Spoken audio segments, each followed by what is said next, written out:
అందరికీ నమస్తే అండి. 2019 నుంచి 2024 మధ్య ఆంధ్రప్రదేశ్ రాష్ట్రంలో అధికారంలో ఉన్న వైఎస్ఆర్ కాంగ్రెస్ పార్టీ హయాంలో జరిగిన లిక్కర్ స్కామ్ని సిట్ దర్యాప్తు చేస్తున్న సంగతి అందరికీ తెలిసిందే కదా. ఆ దర్యాప్తులో అత్యంత కీలక సంచలనమైన విషయాలు సిట్ గుర్తించిందనమాట. మేబీ దీని ద్వారా కోర్టుకి అన్ని రకాల ఆధారాలు లభించినట్టే. కోర్టు అంటే లీగల్గా ఈ స్కామ్ని ప్రూవ్ చేయడానికి ఏ ఆధారాలు కావాలో అన్ని ఆధారాలు కూడా సిట్ దగ్గరకు వచ్చేసాయి. ఇప్పుడు తాజాగా వచ్చిన ఆధారం ఏమిటంటే, ఇంతకుముందు ఆల్రెడీ వాళ్ళ కాల్ డేటా, వాళ్ళ లొకేషన్స్, ఇదిగో నిందితులు ఎవరైతే ఉన్నారో ఇప్పటి వరకు ఉన్న A1, A2, A3, A4 వీళ్ళందరూ అరెస్ట్ అయ్యారు కదా. వీళ్ళందరినీ అరెస్ట్ చేయడానికి కారణాలు ఏంటి? వీళ్ళందరూ కలిసి స్కామ్ చేశారు, వీళ్ళందరూ కలిసి పలానా చోట డబ్బులు దాశారు, 3200 కోట్లు 3500 కోట్ల వరకు స్కామ్ చేశారు. దీనిలో ఎన్నికల్లో 250 కోట్లు ఖర్చు పెట్టారు, దుబాయ్కి 150 కోట్లు తీసుకెళ్లారు, హైదరాబాద్లో విల్లాలు ఫ్లాట్లు కొనుగోలుకు ఒక 100 కోట్లు ఖర్చు పెట్టారు, సినిమాలు తీయడానికి ఒక 40 కోట్లు ఖర్చు పెట్టారు, ప్లస్ వాళ్ళు ఎంజాయ్ చేయడానికి దానికి ఒక 20 కోట్లు ఖర్చు పెట్టారు, మిగిలిందంతా కూడా ఒక బిగ్ బాస్కి ఒక పెద్ద తలకాయ అప్పచెప్పారు అని చెప్పి ఇప్పటి వరకు గుర్తించారు. అలాగే ఈ డబ్బు కట్టలు ఎక్కడెక్కడి నుంచి ఎక్కడికి వెళ్ళాయి, ఏ విధంగా దారి వెళ్ళాయి, ఏ అకౌంట్లోకి వెళ్ళాయి, దీనికి వాళ్ళు వినియోగించిన షెల్ కంపెనీల పేర్లు లిస్టు, ఆ షెల్ కంపెనీల కోసం వాళ్ళు వాడుకున్న పర్సన్స్ పేర్లు, వాళ్ళ ఐడెంటిటీలు, ముంబైకి చెందిన వాళ్ళని ఏ విధంగా వాడుకున్నారు, వాళ్ళ షెల్ కంపెనీలు ఏ విధంగా సృష్టించారు, మొత్తం అంతా కూడా బయటకు వచ్చింది.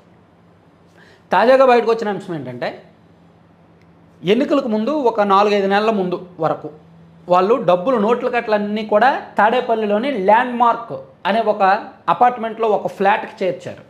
3rd ఫ్లోర్లో ఉన్న ఫ్లాట్కి చేర్చారు. ఆ ఫ్లాట్లో ఉన్న డబ్బులు కట్టలు సంచుల్లోనూ అండ్ బాక్సులు అట్టపెట్టెల్లోనూ కట్టి, అండ్ అక్కడ బీరువాల్లో కబోర్డ్స్ ఉంటాయి కదా, ఇళ్లలో అరమరాలు ఉంటాయి కదా బీరువాల్లో, అందులో మనం బుక్స్ ఎలా పేరుస్తామో అందులో డబ్బులు కట్టలు అలా పేర్చారంట. ఆ పేర్చిన డబ్బులు కట్టలు వాళ్ళు ఎక్కడెక్కడికి ఎంతెంత పంపించాలి అనే వీడియోలు అప్పుడు ఏం చేశారంటే, వాళ్ళు డబ్బులు కట్టలు పేర్చి డబ్బులన్నీ కూడా పలానా చోటకు పంపించారు కదా.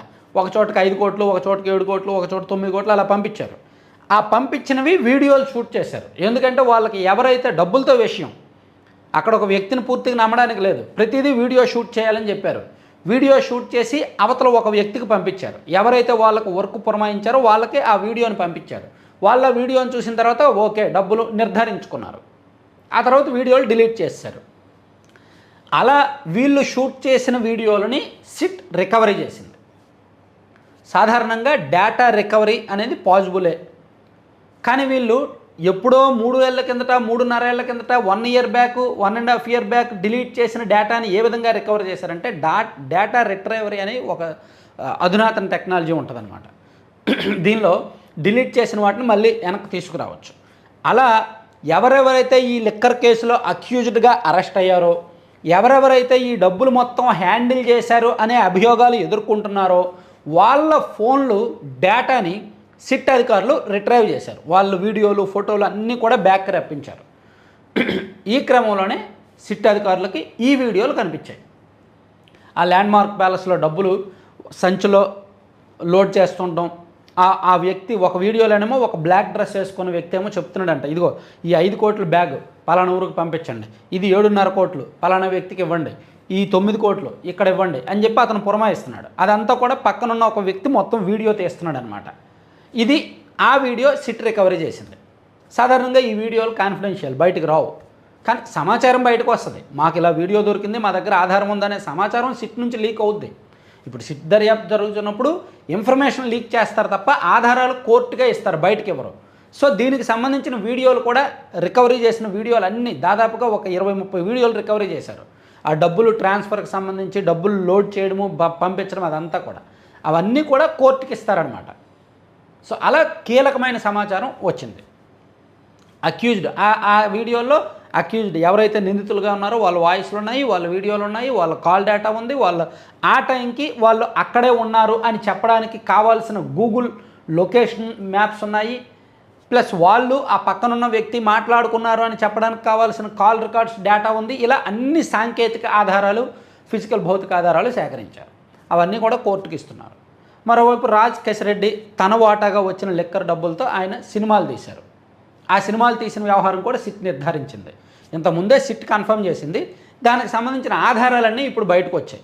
ఇప్పుడు రాజకేశ్వర రెడ్డి గారు ఈడీ ఎంటర్టైన్మెంట్స్ ప్రైవేట్ లిమిటెడ్ అనే సంస్థను స్థాపించి ఆ సంస్థ ద్వారా 2 సినిమాలు తీశారంట. మళ్ళీ మొదలైంది. సుమంత్ హీరోగా వచ్చింది ఆ సినిమా, మంచి సక్సెస్ అయింది, డబ్బులు కూడా బాగానే వచ్చాయి. ఇంకో సినిమా ఏమో స్పై సినిమా, నిఖిల్ సిద్ధార్థ్ హీరోగా స్పై తీశారు. ఇది కొంచెం సినిమా కాన్సెప్ట్ మంచిదే, సుభాష్ చంద్రబోస్కి సంబంధించిన ఒక మిస్టరీ, మంచి కాన్సెప్ట్. కాకపోతే టేకింగ్ బాగోక, డైరెక్షన్ బాగోక సినిమా ఫెయిల్ అయింది.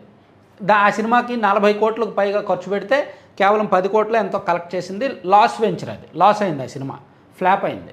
సో దానికి సంబంధించి కూడా వీళ్ళు బ్లాక్ మనీ ఏ విధంగా వైట్ చేయాలని చూశారు, ఏ విధంగా ట్రాన్సాక్షన్స్ చేశారు, ఇదంతా కూడా ఎవరెవరికి ఎంత ఇచ్చారు, రెమ్యునరేషన్లు ఎంత ఇచ్చారు, వీళ్ళు రికార్డుల్లో ఎంత రాశారు, పలానా లొకేషన్కి వీళ్ళు ఎంత ఖర్చు పెట్టారు, రికార్డుల్లో ఎంత రాశారు. సినిమాకు వీళ్ళు పెట్టిన ఖర్చు 40 కోట్లు, వాళ్ళు రికార్డులో రాసింది మాత్రం 10 కోట్లు 12 కోట్లు. ఈ 10 కోట్లు కూడా మా సొంత డబ్బు కాదు, పలానా లోన్ తెచ్చుకున్నాం, అప్పు తెచ్చుకున్నాం రికార్డుల్లో రాశారు. ఇదంతా కూడా సిట్ అధికారులు గుర్తించారు. నడిపిన ప్రతి లావాదేవీ వెనక అబద్ధాలు ఉన్నాయి, ఫేక్ ఉంది. అవన్నీ కూడా సిట్ నిర్ధారించుకొని దానికి సంబంధించిన సాక్ష్యాధారాలు సేకరించి కోర్టుకి ఫైనల్ ఛార్జ్ షీట్ వేయబోతున్నారు ఇంకొక 4-5 రోజుల్లో. సరే, ఇంత చెప్పుకున్నాం కదా లిక్కర్ స్కామ్కి సంబంధించి. ఇంకా డౌట్ రావచ్చు, ఏంటి ఇన్ని జరుగుతున్నాయి కదా, అసలు పెద్ద తలకాయకి ఏమీ సంబంధం లేదా, బిగ్ బాస్ వరకు ఎందుకు వెళ్ళట్లేదు, బిగ్ బాస్ని అరెస్ట్ చేస్తారా లేదా అనే డౌట్ రావచ్చు. లిక్కర్ స్కామ్లో దాదాపుగా అరెస్ట్ అవ్వాల్సిన వాళ్ళు అరెస్ట్ అయ్యారు. ఇంకా కొత్త వాళ్ళు ఎవరైనా కావాలంటే కొత్తగా అదనంగా నిందితులుగా చేరిస్తే వాళ్ళని అరెస్ట్ చేస్తారు. అది ఇమీడియట్గా జరగకపోవచ్చు, ఎందుకంటే చిన్న వాళ్ళని అరెస్ట్ చేయడం ఈజీ. కానీ ఒక పార్టీలో బిగ్ బాస్ వరకు వెళ్ళాలి అంటే మాత్రం అంత ఆషామాషి వ్యవహారం కాదు. టెక్నికల్గా, లీగల్గా, లాజికల్గా అన్ని రకాల ఆధారాలు ఉండాలి. అవన్నీ ఉన్నప్పటికీ ఢిల్లీ వాళ్ళ పర్మిషన్లు ఉండాలి, వాళ్ళు పర్మిషన్స్ ఇవ్వాలి.